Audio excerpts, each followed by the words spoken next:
The long wait is over. The 49ers have started training camp. Today, we didn't see a practice, but we did hear from Kyle Shanahan and John Lynch. And as you can see, based on the writing right underneath me, as we've been saying for months, Trey Lance is 49ers quarterback number one. So maybe people can stop overreacting to developments of the 49ers telegraphed months ago. They've been saying time and time and time again that they're trying to trade Jimmy Garoppolo and that Trey Lance is their guy. But for some reason, there's a subset of people, it might have started in the national media, that didn't believe them. And finally, we got to the point today where Kyle Shanahan, I don't know how much more explicitly he could have said things before, but today very explicitly said that it is, for the 49ers, Trey's team right here. 49ers coach Kyle Shanahan. We have moved on to Trey Lance. I wrote that along with some athletic staff members, some help from the editors earlier today during the press conferences, so you can check out that quick article. But the main one that I wrote was right here. 49ers ready to see Trey Lance's off-schedule potential and big playability. And that's what I want to talk about and focus on in this video. What does Trey Lance bring the 49ers schematically that they may not have had before under Jimmy Garoppolo or whoever else was playing quarterback under coach Kyle Shanahan? And that's where this off-schedule talk comes in. So that's the article up on The Athletic right now. I published that about an hour ago. I'm going to go ahead and copy and paste this into the comment section. There you go. So go ahead and check it out. It's going to be pinned up there at the top too for those of you who aren't watching this live. So chat section, comment section. You can check out the article on Trey Lance's big playability. And why don't we talk some Trey Lance? I'm going to be pumping out a lot of content here, both on The Athletic and on the YouTube channel throughout the course of training camp. But I think it's only proper to start with our discussion of Trey Lance since he's taken over as the 49ers starting quarterback. And there's going to be a lot of excitement about that. Starting tomorrow, by the way, we have 4 straight days of 49ers practice. Kyle Shanahan's going to speak before practice at around 9:20, 9:30 a.m., maybe 9:15.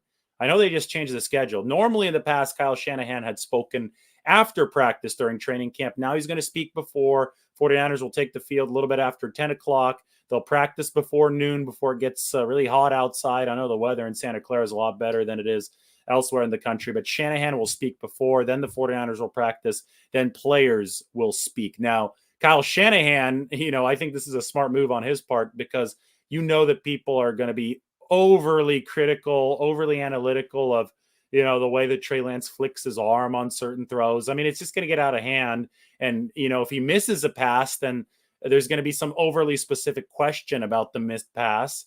And if Kyle Shanahan had stuck to the previous schedule of having to speak after practice, then he was just going to be annoyed by having to answer overly specific questions about practice. He'd have to go the Allen Iverson route. Practice, what are you talking about? Anyway, Shanahan won't have to do that if he speaks before practice. And then, if we have to ask him something about Trey Lance and the previous practice, we'll just ask him the next morning. And I think that by that time, the overly specific questions will have filtered out, right? If you have a full 12 hours to sit on it as a reporter, you don't have to, you'll realize what's important to ask and what isn't. So Shanahan's going to speak in the morning before practice tomorrow. Then we'll see Trey Lance and the 49ers take the field. And maybe we'll start to see some of the off-schedule ability that I wrote about in this article. Today, George Kittle said in this piece up on The Athletic, you can subscribe now for $1 a month, so go ahead and check it out. Kittle said, I'm looking forward to a lot of plays that are off schedule for Trey Lance. Then he went talking about how he sees it on the SportsCenter top 10 and how he thinks that Trey Lance can give the 49ers that dimension. And I agree with him. And I think we saw it in some of that leaked practice footage earlier this offseason. I think we saw a little bit in Trey Lance's action playing for the 49ers during game time in 2021. Remember that the last time that we actually saw Trey Lance play against the live defense was against the Houston Texans. That was on January 2nd. So technically part of this year, but part of last season, right? And he started off slow in that game. First half, the 49ers only managed a field goal there toward the final gun. I think that was right at the final gun from Robbie Gould. And there were missed passes from Trey Lance. The offense couldn't get into rhythm.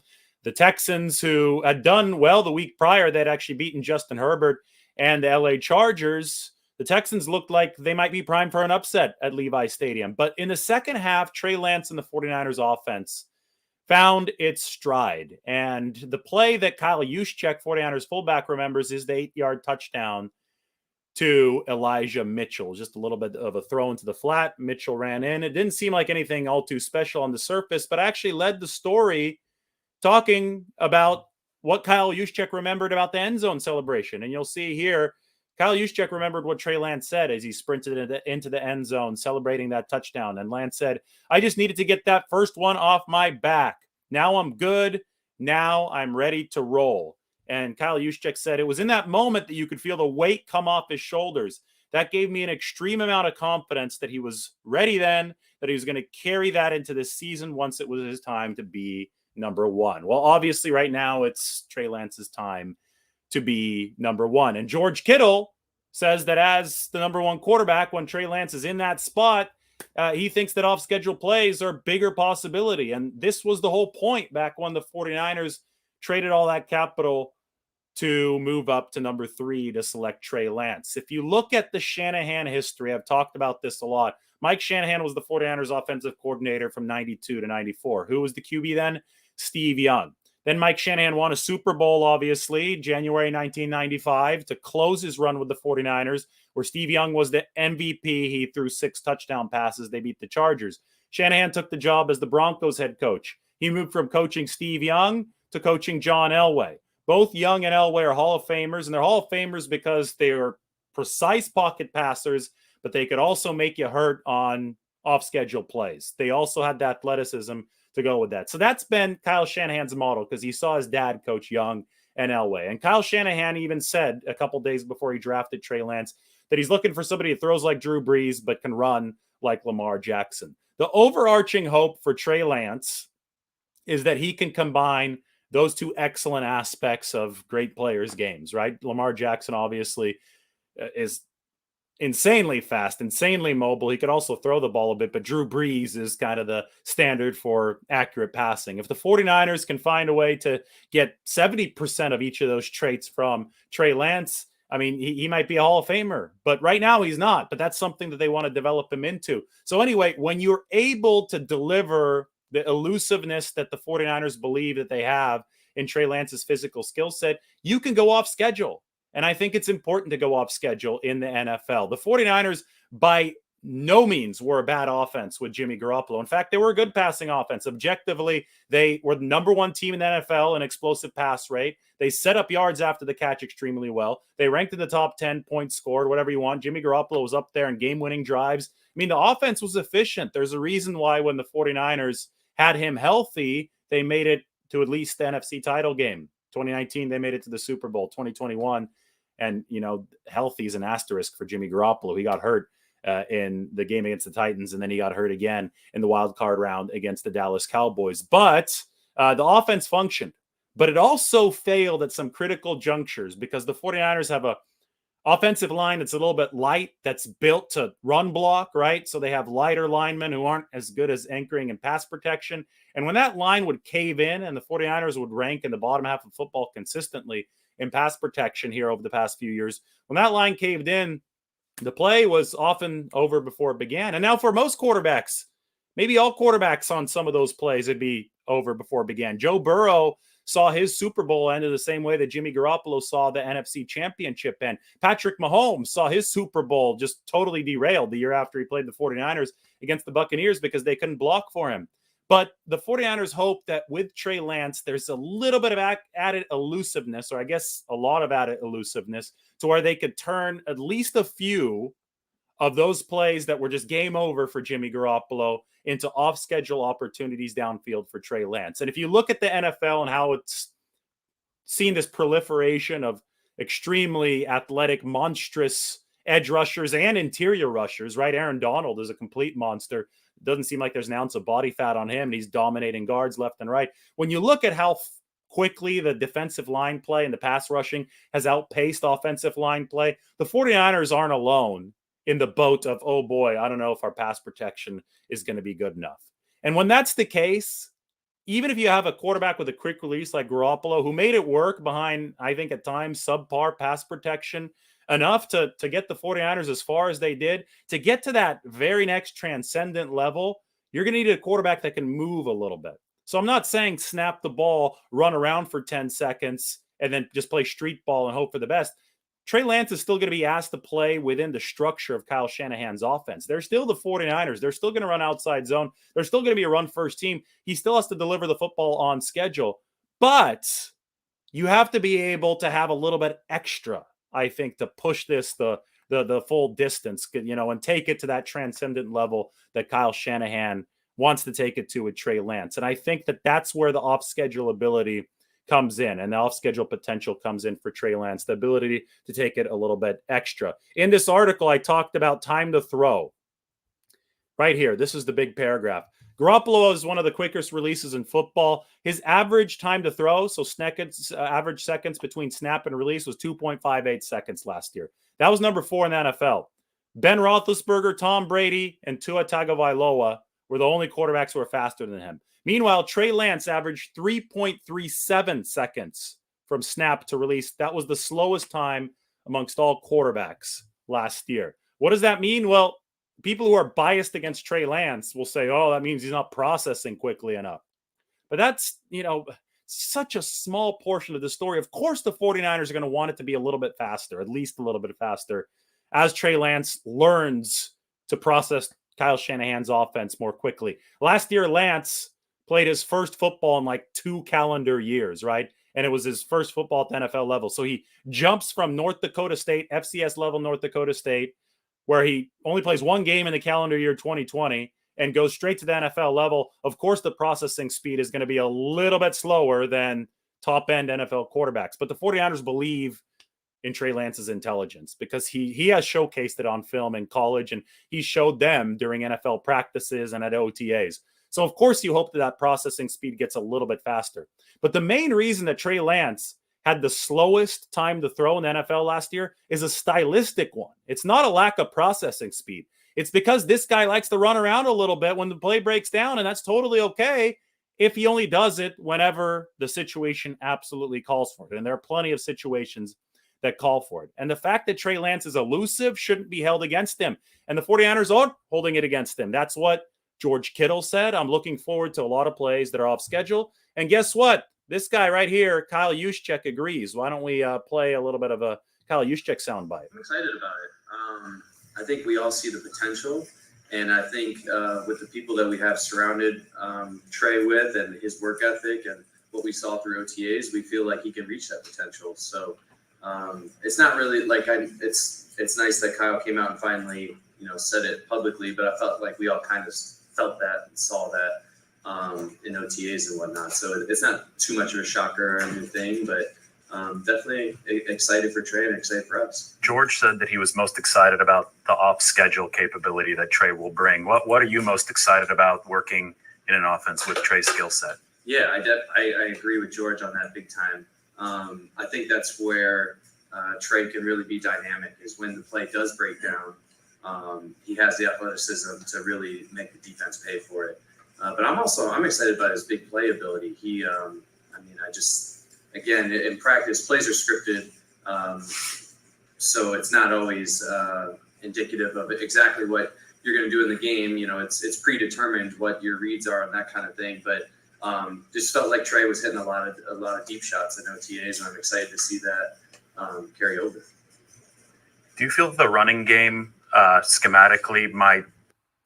So Trey Lance has excited his teammates. Kyle Juszczyk agreed with George Kittle's characterization that the 49ers should be excited about those off-schedule plays. Then he added that they should be excited about the big plays as well. So what the 49ers are trying to do is add an element of explosiveness to the offense that can exist even when the pocket collapses. Now, it's not going to work every time. Again, pass protection reigns supreme. If you don't have pass protection to at least some level, you're not going to win the Super Bowl.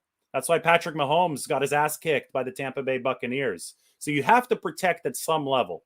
But you also need escapability at some level. And I think the 49ers lost a little bit of that after Jimmy Garoppolo tore his ACL in 2018. If you go back and watch the 17 tape, he was slippery. He was getting out of the pocket. I mean, the very first play against the Seahawks in that rainy game when he came in after C.J. Beathard got hurt, it was Garoppolo getting away from the rush, Garoppolo flicking it downfield. He had the play pre-ACL against the Vikings week 1, 2018, where he gets away, finds Dante Pettis on on the pass in the back of the end zone. So Garoppolo had, I think, a little bit more elusiveness than people give him credit for.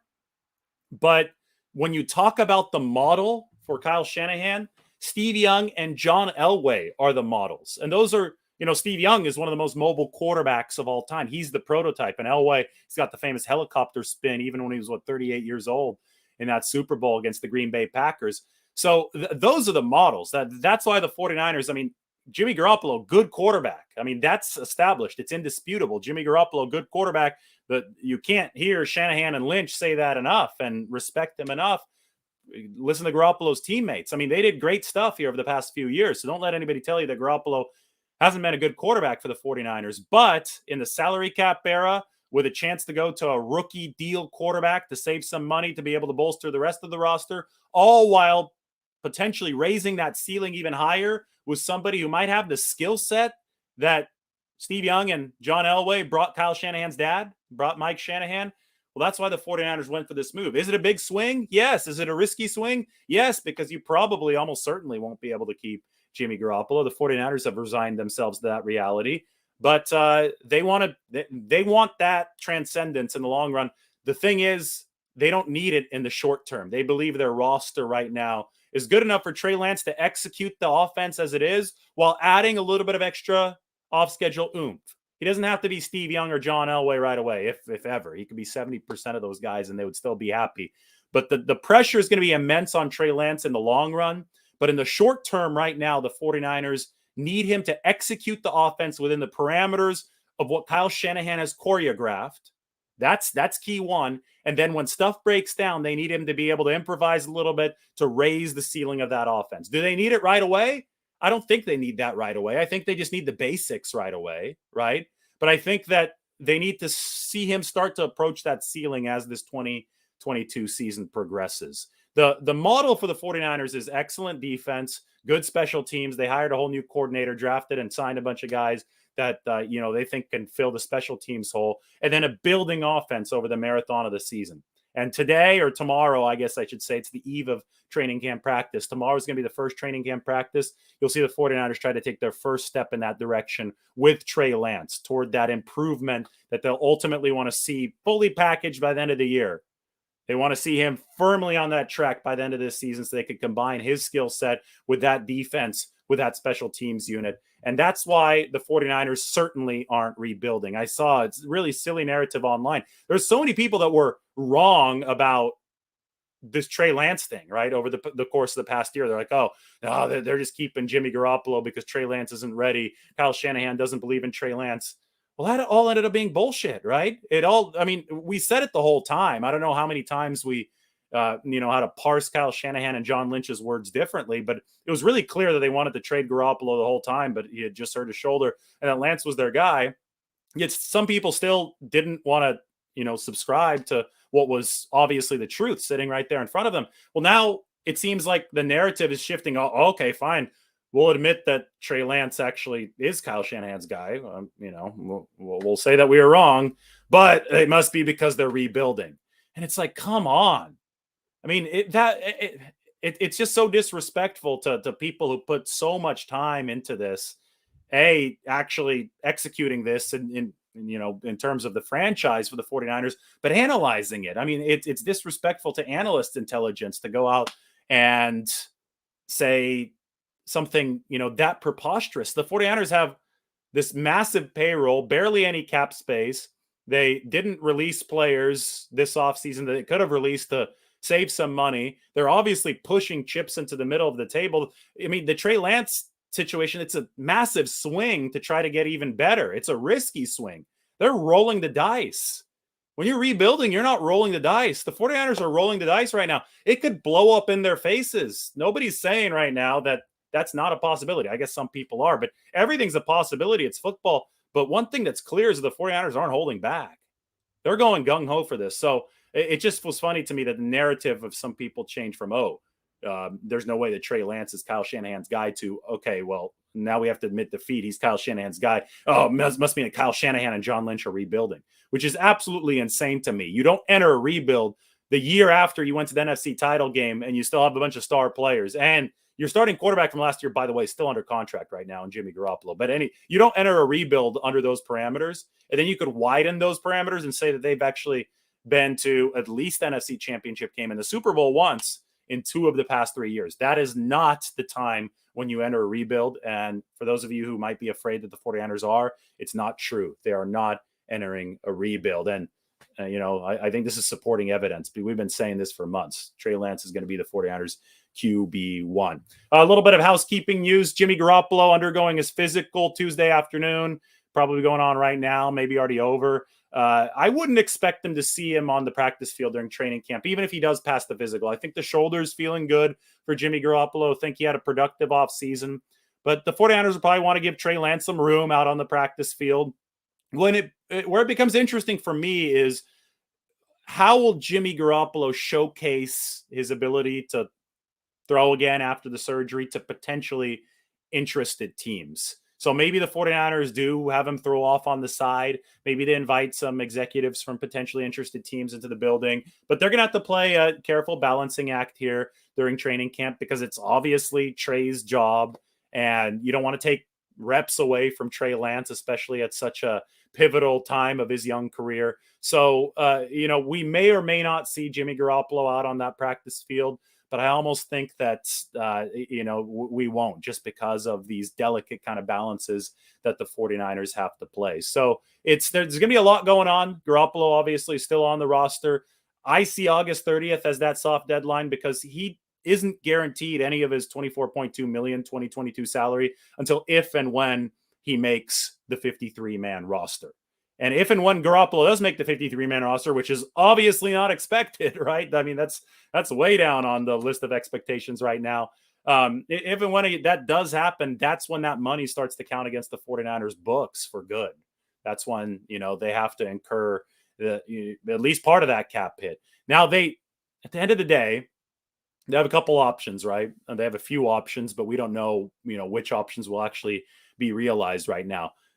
They aren't losing anything financially as we speak. They signed the free agents they wanted to. None of the money going Jimmy Garoppolo's way is guaranteed. It doesn't become guaranteed until if and when he makes the roster on August 30th. So they could sit here, and Jimmy Garoppolo, to me, right now is just an potentially expensive insurance plan. So say that Trey Lance gets hurt at some point over the next couple of weeks. Okay. Well, then the 49ers rethink their position regarding Jimmy Garoppolo, but they don't have a deadline to actually do anything until August 30th hits. Now, what if nothing hits before August 30th? What if nobody's interested in a trade, even if he starts throwing? I think if he starts throwing and training camp follows its path elsewhere with the other 31 teams, something will probably open up and the 49ers will find a way to make some kind of deal and repackage Jimmy Garoppolo's contract. But if nothing happens by August 30th, what's the 49ers play? They just release him at that point, let Seattle have him if Seattle wants to sign him and play the 49ers in week 2? Or do they just stomach it and carry Jimmy Garoppolo on the roster into the season, hoping that something materializes in weeks 1, 2, 3, 4, 5, and 6, hoping that the demand for that quarterback grows then? That's a bridge that the 49ers don't have to cross until August 30th. It's probably unlikely that we even reach that kind of decision juncture point. But I just, every time I come on here and talk about this, I emphasize that we should never deal in absolutes, right? We should listen to what Kyle and John are saying about the 49ers roster construction and their quarterback plans. And what they're saying and what they've said for months is that Trey Lance is their guy and they're trying to trade Jimmy Garoppolo, but they won't give Jimmy Garoppolo away for peanuts. Well, right now we're going to find out exactly what the 49ers might be able to gain for Jimmy Garoppolo, what moving doors will kind of shift around the league over the course of the next few months. And that's all going to end up determining what happens here. But as it stands right now, I think it's simple to look at what the 49ers are going to do on the surface. We shouldn't overcomplicate the things that don't need overcomplicating because the whole Garoppolo trade situation is complicated enough. The simple surface for the 49ers, as far as who's playing quarterback for them this year, assuming he stays healthy and assuming everything keeps on going well through training camp, is Trey Lance. And they're figuring out what to do with Jimmy Garoppolo in the interim. So don't make it more complicated than it has to be. All right, I'm going to answer a few questions, but those of you just walk in and make sure you check out the article. I talked about Trey Lance's off schedule, big playability. That's up on The Athletic. Would love you to join the community. Go check it out. That is in the chat section. I'll put it in the comment section as well as soon as this video is done. And I'll answer a few questions right now. Yeah, and make sure to subscribe to the channel as well, as Mike just said, because we're going to have a ton of footage tomorrow and every single day from the sunshine in Santa Clara from the practice field. So your look inside 49ers training camp is going to come through this channel, come through the Athletic. Do I wade into these questions? Is Brock Purdy Kyle's insurance plan? No, Brock Purdy has to earn his way into being Kyle's insurance plan. He's going to compete with Sudfeld to be QB number 2. In all likelihood, Brock Purdy ends up on the practice squad for the 49ers. But I don't know. That's what the glory of training camp is. So right now, Jimmy Garoppolo is like a peripheral insurance plan. The 49ers plans are clear. They're trying to trade him. But again, if something happened to Lance tomorrow, obviously their stance toward Jimmy Garoppolo would change, right? And his future. So, one thing, though, we have to emphasize is Jimmy Garoppolo has been a pro's pro throughout all of this. I mean, let's just take a second to appreciate that. Not a single negative word publicly has come from him about this whole situation. He's not in a great spot right now because the 49ers own his contractual rights for 2022, and it's business, right? They don't want to give those up for nothing.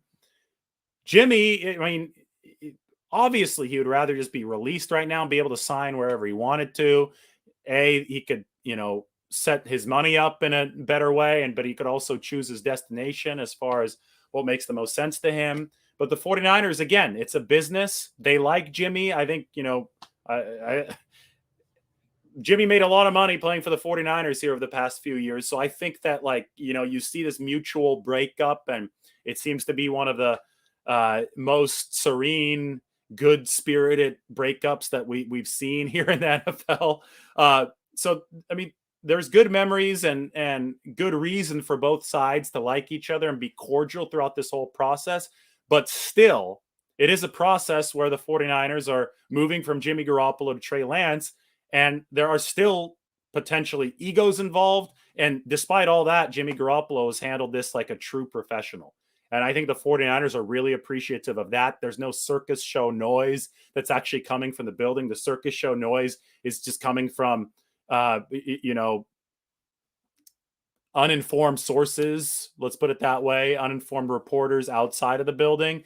And for that, I think the 49ers are really thankful. But Trey Lance, definitely quarterback number 1 in the 49ers plan right now. You know what? I don't want to wade into too many questions. I have a couple more videos I'm going to come out with a little bit later today. So I'm going to go ahead and start preparing for those. So while you're at it right now, while you're waiting for those, why don't you check out the 49ers and Trey Lance and their optimism regarding his ability to go off schedule, because I think that's going to be really important for the 49ers moving forward. It's the first thing that George Kittle said when we asked him about Trey Lance and what he's excited about playing with today.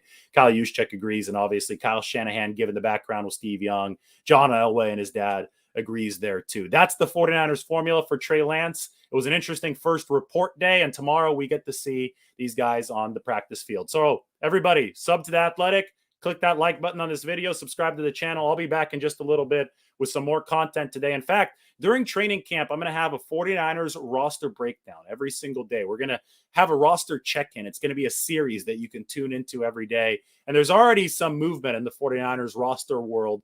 And there's going to be a whole lot of movement over the course of training camp. And then maybe if this series, is something that you're really interested in, this will go through the whole season because there's transactions every day. They're shifting every day. So we're going to sit down in John Lynch and Adam Peters' chair, and we're going to look at how the 49ers are maneuvering all this. And I'm going to come back with a video kind of breaking all that down. It'll be episode 1 in a series that's going to run through at least training camp. So be sure to subscribe to the channel. Check out The Athletic. I'll talk to you all soon, and enjoy your dinner because it's 6 o'clock on the West Coast. Thanks for joining.